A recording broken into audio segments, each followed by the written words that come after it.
A great while ago, when the world was full of wonders, there was an old woman that lived happily in a small, quiet house.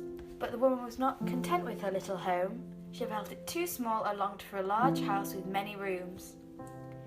The woman went to a wise man from her village to ask him what to do.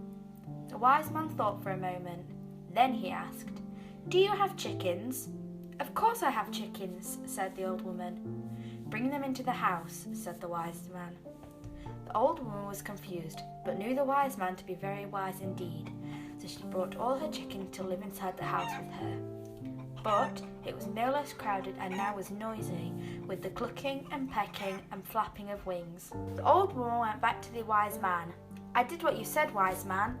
Now with my chickens too, it is really crowded in the house." The wise man thought for a moment. Then he asked, "Do you have any sheep?" "Of course I have sheep," said the old woman. "Bring them into the house," said the wise man. The old woman was confused, but knew the wise man to be very wise indeed. She brought all the sheep from her field to live inside the house. It was no less crowded and noisy. In fact, it was much worse, with the chickens clucking and flapping their wings, and the sheep baaing and butting their heads against the walls and one another. The next day, the old woman went back to the wise man. "I did what you said, wise man, and now I have no place to sleep because the chickens have taken my bed. The sheep are sticking their heads into everything and making a lot of noise." The wise man thought. He looked very puzzled. Then he said, "Aha! You must have some cows." "Of course I have cows," said the old woman. "Bring them into the house," said the wise man.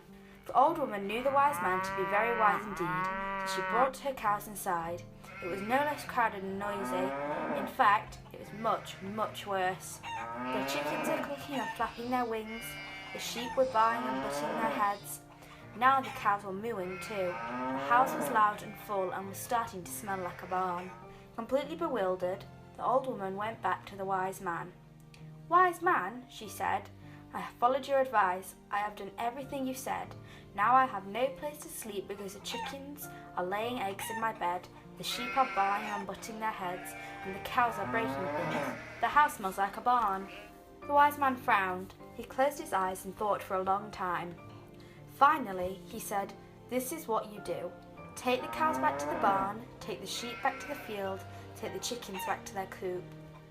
The old woman did exactly as the wise man had told her. As she took the animals out of the house, she began to tidy up the rooms. By the time the last chicken was settled in her coop, the house looked quite nice, and it was quiet, and the old woman agreed that her house was the most spacious, peaceful, and comfortable home anywhere.